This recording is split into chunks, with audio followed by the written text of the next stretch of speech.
Well, I think next we're going to be playing Massacre of Glencoe, I believe, right?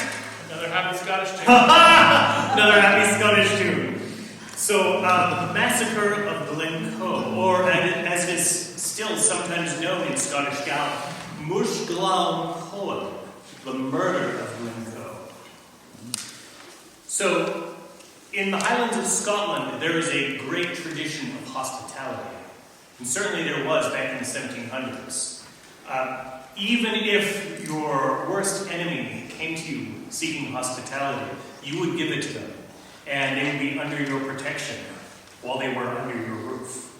You would provide them with food. There was a great tradition of hospitality in the Highlands, and all weapons were left at the door. So it is perhaps this great tradition of hospitality that made the Massacre of Glencoe such a horrific incident, and especially in the minds of the Highlanders. So it was an unprecedented act of treachery and grave breach of Highland hospitality. In the early hours of the morning on the 13th of February, 1692, soldiers who had, for almost a fortnight, shared the MacDonald's homes, tables, and company, turned on their hosts. Now, not all of these soldiers were English. In fact, many of them were Scots, fellow Scots. So that made this breach against the tradition of hospitality all the worse.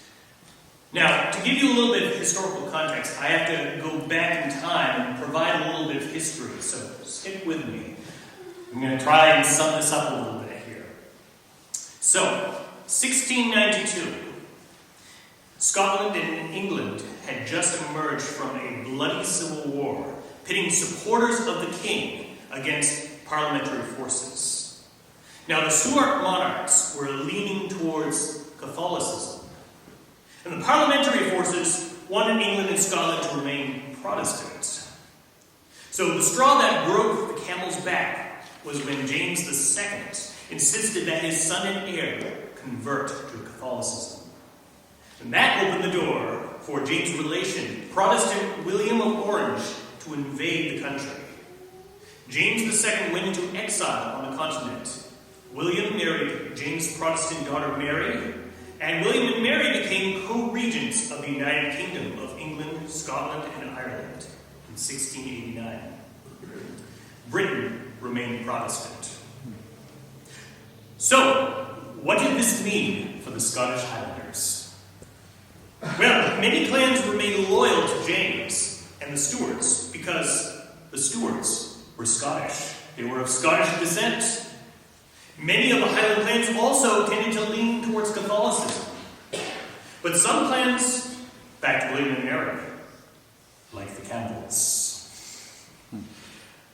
Enter John Campbell of Breadalbane, also known as Slippery John.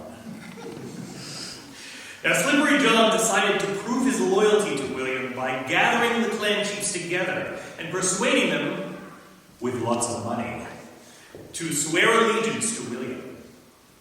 Present at this meeting of the chiefs on June 30th, 1691, was Alistair MacIain, who was the chief of the MacDonalds of Glencoe.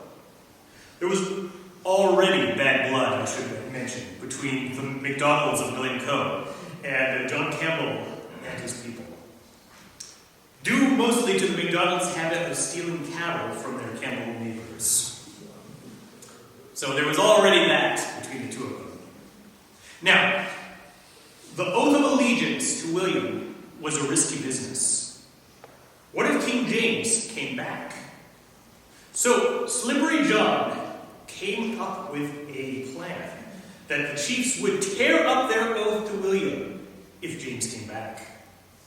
For assurance, they asked James for a letter giving his permission for this arrangement. This letter didn't arrive until December 12th. Now, Alistair MacIain of the MacDonalds was holding out, waiting for the letter from James to arrive.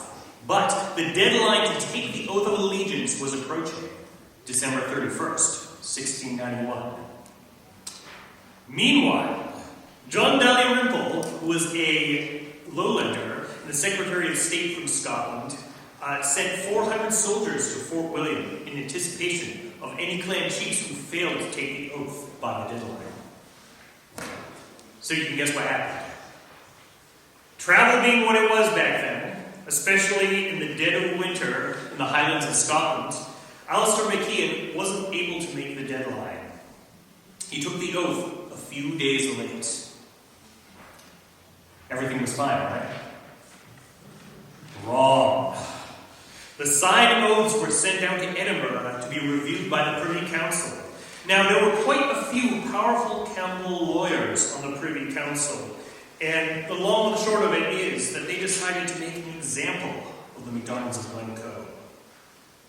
So, 120 government soldiers under the command of Robert Campbell of Glenlyon were billeted to stay with the MacDonalds under the pretext of collecting arrears of taxes from the local area. Once there, they were told to await further orders.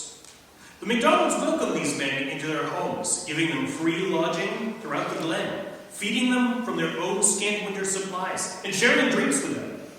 Then, on the night of February 12th, Glenlyon received his true orders.